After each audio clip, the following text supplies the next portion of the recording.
Alors, chers amis, bonsoir. Permettez-moi de saluer également les participants et je vous dis à tous Eid Mabrouk et Saïd. Alors, la SAPP organise ou célèbre pour la énième fois la journée mondiale de la tuberculose. S'il vous plaît, mettez diaporama, Oui. s'il vous plaît. Il est diaporama. Non, il n'est pas, nous on ne reçoit pas. Oui, bon? maintenant c'est OK. Eh bien, merci. Merci. Donc, cette journée s'avère sous le slogan « Nous pouvons mettre fin à la tuberculose grâce aux soins de santé primaire, à l'innovation et à l'engagement ou aux engagements des communautés ». Ceci étant, je mets un petit bémol à ce slogan, puisque ceci n'est pas applicable à tous les pays. Cela dépendra du développement socio-économique et du contrôle de la tuberculose du pays. Ceci étant, nous allons aborder brièvement la chimioprophylaxie antituberculeuse, quel intérêt et quelles perspectives. Alors, dans un premier temps, brièvement, nous démontrons que la tuberculose est un véritable problème de santé publique. Nous évoquerons aussi brièvement l'infection tuberculeuse latente, le concept de la chimioprophylaxie antituberculeuse. Y a-t-il un intérêt de la chimioprophylaxie antituberculeuse et quelles sont les perspectives? Alors, il faut savoir que parmi les préoccupations majeures de la tuberculose, c'est d'abord sa mortalité séculaire et sa charge socio-économique substantielle. Et il faut savoir aussi qu'il existe l'épicentre de la tuberculose qui représente 87% des cas de par le monde, des pays qui se trouvent au niveau de l'Asie du Sud-Est et de l'Afrique. Alors, cette infographie met en évidence que la tuberculose est ubiquitaire de par le monde, avec des fréquences très élevées. Par exemple, en Afrique, là, on voit au niveau de l'Afrique centrale et au Gabon, et bien entendu, au niveau du Myanmar. Et bien entendu, le risque annuel de l'infection en Algérie, comme vous le constatez, est au-dessous de 1% grâce aux pionniers du contrôle de la tuberculose depuis l'indépendance. Et là, nous mettons en évidence les principaux déterminants de la tuberculose, que sont le diabète et surtout l'infection VIH. Alors, ça a été dit, bien entendu, la tuberculose, l'OMS dénombre durant l'année 2024 10 700 000 cas de nouveaux cas et plus d'1 million de décès et 390 000 de tuberculose multirésistante. Voilà l'épicentre de la tuberculose qui représente 87 cas de la charge mondiale. Et là, donc, cette diapo a été montrée par mon ami le professeur Yala, et vous constatez la forte concentration de la résistance en Inde, en Chine, à la Fédération de Russie et aux Philippines. Alors, qu'en est-il en Algérie? Ça a été aussi dit par Madame Tahrir, donc on a dénombré plus de 18 572 cas, avec une incidence de 40 cas pour 100 000 habitants. Et il faut dire que la tuberculose contagieuse a diminué d'une manière spectaculaire, puisque nous sommes autour de 9,5 cas pour 100 000 habitants, ce qui représente 5 431 cas, et que la tuberculose non contagieuse, la TEP, autour de 13 000 cas, ce qui coïncide ou qui soit une proportion de 28,5%. Le taux de succès de traitement en Algérie est autour de 86%, ce qui a dépassé largement ce que préconise l'OMS. Il faut savoir, j'en ai parlé tout à l'heure, que la tuberculose dépend du développement socio-économique, puisque cette étude que nous avons entamée à Oran durant les années 2000 a pu montrer que notre analyse de l'environnement sociétal a montré que les lenteurs du développement socio-économique de la wilaya, la présence de signes annonciateurs de la paupérisation, favorisaient l'émergence de la tuberculose. Et puisque notre étude a enregistré qu'environ 90% de notre population tuberculeuse émanait des quartiers populaires défavorisés, C'est ça, ce travail a été publié et communiqué en Europe et publié dans les cahiers du groupe de recherche en anthropologie sociale. Alors, qu'est-ce que le progrès si l'on n'arrive pas à offrir aux citoyens les besoins élémentaires de la vie ou si l'on est incapable d'accueillir, soigner, guérir et comprendre un tuberculeux? Il faut savoir que les milestones 2025 de l'élimination de la tuberculose n'ont pas été atteints par l'OMS, puisqu'on s'attendait à une réduction de l'incidence de 50%. Nous y sommes à 8,3%. On s'attendait à une réduction de 75% en 2025 du nombre de décès. Nous sommes à 23%. Et le pourcentage des ménages affectés par la tuberculose et qui ont été donc subi des coups catastrophiques, on s'attendait à 0 en 2025 et on a donc 49%. Alors, abordons maintenant l'ITL, la tuberculose infectieuse, infection latente. L'OMS, selon les guidelines de prise en charge de cette tuberculose infection, a constaté que la lutte contre la tuberculose active ne suffit pas pour infléchir la courbe d'incidence mondiale, d'où l'intérêt de prioriser la prise en charge de l'ITL dans la lutte contre la tuberculose, notamment son dépistage et son traitement. Alors, qu'est-ce que la tuberculose latente? C'est un état, selon les guidelines, caractérisé par une réponse immunitaire persistante aux antigènes de Mycobacterium tuberculosis acquis antérieurement, sans signe clinique manifeste d'une tuberculose active. Il faut savoir qu'il n'existe pas de test de référence pour l'identification directe de l'infection à Mycobacterium tuberculosis chez l'homme, mais nous savons que le tiers de la planète est infecté par le BK et que l'ITL constitue un réservoir de la tuberculose active. Selon les estimations, nos estimations, c'est autour de 100 à 200 millions de tuberculoses actives, puisque la tuberculose, lorsque l'infection, l'ITL, une fois donc arrivée, 5 à 10% pour contracter la tuberculose active.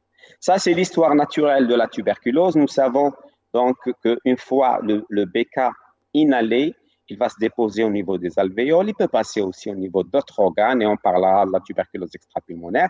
Et ce que nous voyons aussi, c'est ici, c'est la phase de la tuberculose infection, où on voit que le bacille de corps qui est encerclé par les lymphocytes, ce que nous voyons lorsqu'on fait l'examen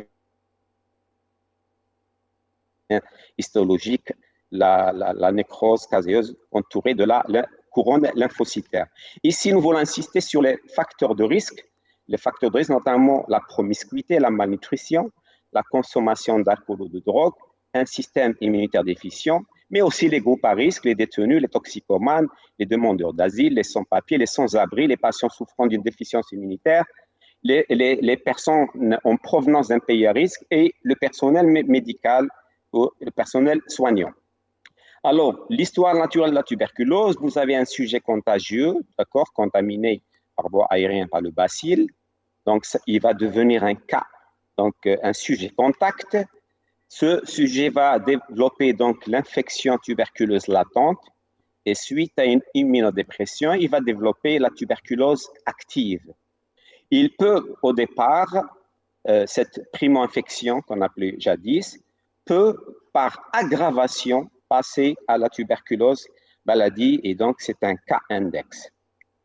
Alors, quels sont les groupes à risque? D'abord, il y a les sujets contacts, c'est-à-dire les personnes vivant sous le même toit d'un cas index, enfants et adultes, les personnes vivant avec le VIH, les autres groupes à risque, c'est-à-dire sous biothérapie, anti-TNF, les dialysés, les greffés d'organes, les patients qui font de la silicose et ceux qui sont sous corticoïdes oraux au long cours.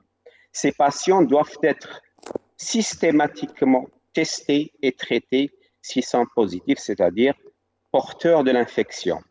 Alors, le dépistage de l'ITL se fait bien entendu via l'IDR et l'IGRA. Il faut dire que l'IDR est moins coûteux que l'IGRA, c'est-à-dire l'interféron gamma release assays. Donc, on dépistera chez les prisonniers, les sujets à risque, notamment les prisonniers, les soignants, les migrants, les SDF, les toxicomanes et d'autres cas aussi. Alors, cet algorithme met en évidence donc le dépistage de l'ITL via le test à l'intradermal réaction à la tuberculine. Maintenant, si l'IDR est inférieur à 5 mm, il n'y a pas d'ITL.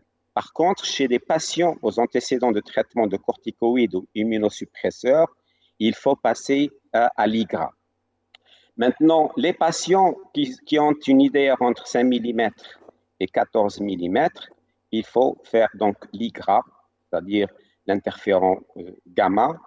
Et il faut savoir, ce qui est très important à noter, c'est que l'ITL est à traiter systématiquement sans test chez les enfants de moins de 5 ans et les personnes qui vivent avec un VIH en contact avec un tuberculeux. Et donc, l'IGRA, si c'est négatif, ce n'est pas de l'ITL. Donc, si elle est positive, on parlera d'ITL, mais il faut savoir que l'IGRA peut donner des faux négatifs. Alors, lorsque le sujet, donc, l'IDR est supérieur ou égal à 15 mm, donc on considère que c'est une infection tuberculeuse latente. Alors, malgré le traitement efficace contre la tuberculose, la chimioprophylaxie constitue un pilier central pour lutter contre la propagation du bacille de corps. Qu'est-ce que la chimioprophylaxie?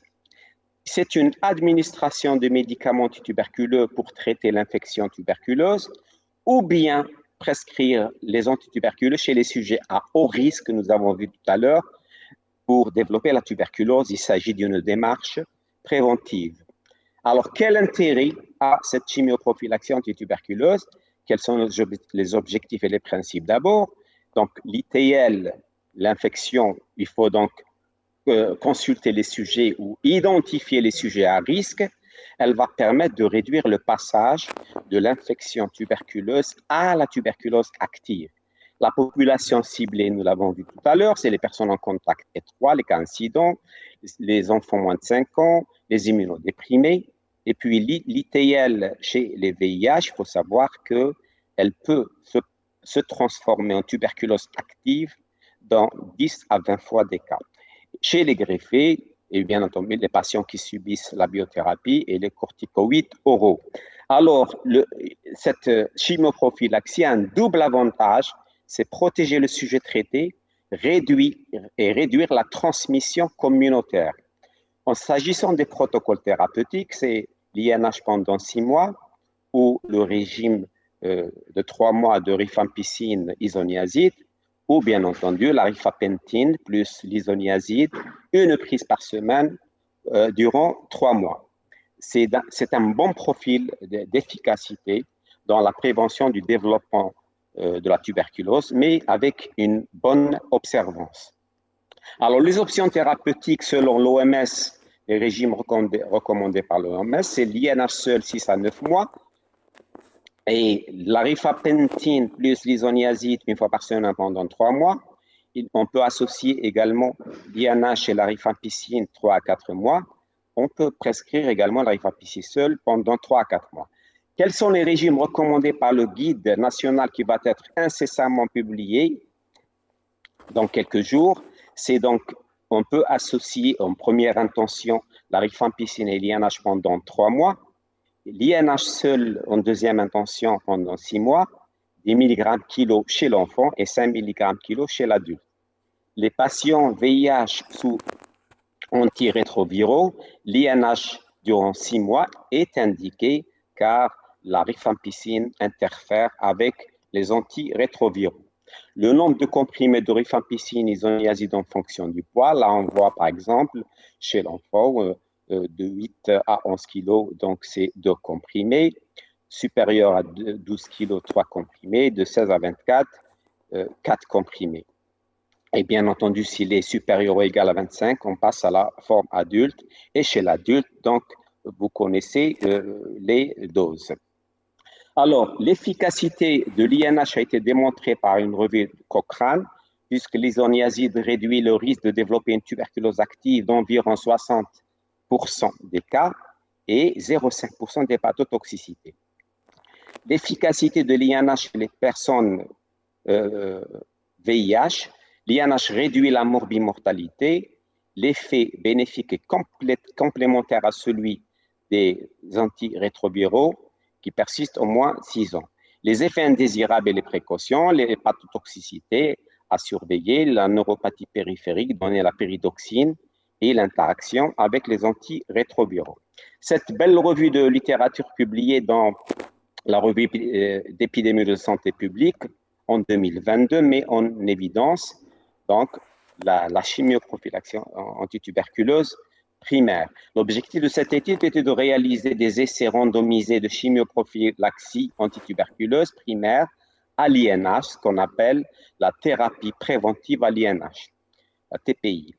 Elle va permettre de distinguer les essais d'efficacité comparant la TPI versus placebo ou à l'absence de chimioprophylaxie et les essais de régime comparant la TPI à un ou plusieurs autres régimes. On voit ici dans ce tableau donc les caractéristiques de 18 essais randomisés de chimioprophylaxie antituberculeuse, que ce soit par Pape, Gordin ou d'autres collègues. On voit par exemple ici un régime d'isoniazide de 12 mois. Et dans cette infographie, on voit donc l'incident, donc la réalisation de la chimioprophylaxie dans plusieurs pays à différentes incidences. Vous voyez ici le Canada, 4 pour 100 000, Zimbabwe, 278 pour 100 000 habitants. Et dans cette infographie, on voit ce qui est très, très intéressant, c'est l'efficacité de la thérapie préventive à l'isoniazide qui va permettre de réduire la tuberculose. Et l'on voit ici donc les losanges qui correspondent au hasard ratio, c'est-à-dire le risque relatif comparant deux groupes, les patients qui reçoivent la TPI et ceux qui reçoivent placebo. Et vous voyez donc le hasard ratio par ordre décroissant, c'est-à-dire l'efficacité de la TPI, la thérapie préventive à l'isoniazide. Et les losanges que vous voyez en couleur orange, ce sont les patients qui ont reçu en même temps, bien sûr, les antirétroviraux. Et les losanges noirs, c'est les patients qui n'ont pas reçu donc les antirétroviraux. Alors, de ce tableau, on voit l'efficacité de la TPI pour réduire la mortalité en population générale chez les patients infectés par le VIH. Donc l'essai de Rongaka, on voit très bien que les patients qui ont reçu l'isoniazide pendant 12 mois versus placebo, il y a eu une réduction de la mortalité qui est passée de 1,2 jusqu'à moins de 1%. Dans le groupe de Danel, là aussi, qui a donc le groupe qui a reçu 6 mois d'isoniazide, en l'absence de chimiothérapie, la mortalité a été réduite également. Et là, on voit quelques cas de résistance qui ont été donc mis en évidence dans le traitement de la TPI, notamment dans l'essai Rongaka. Alors, la conclusion des auteurs, la TPI reste une intervention d'une grande actualité. L'association donc antirétroviraux TPI réduit la tuberculose, sa mortalité et prodigue une efficacité prolongée. Elle réduit la transmission du BK et elle est recommandée à tous les VIH avec donc les ARV plus la chimiothérapie. Alors, quelle perspective de la chimioprophylaxie antituberculeuse?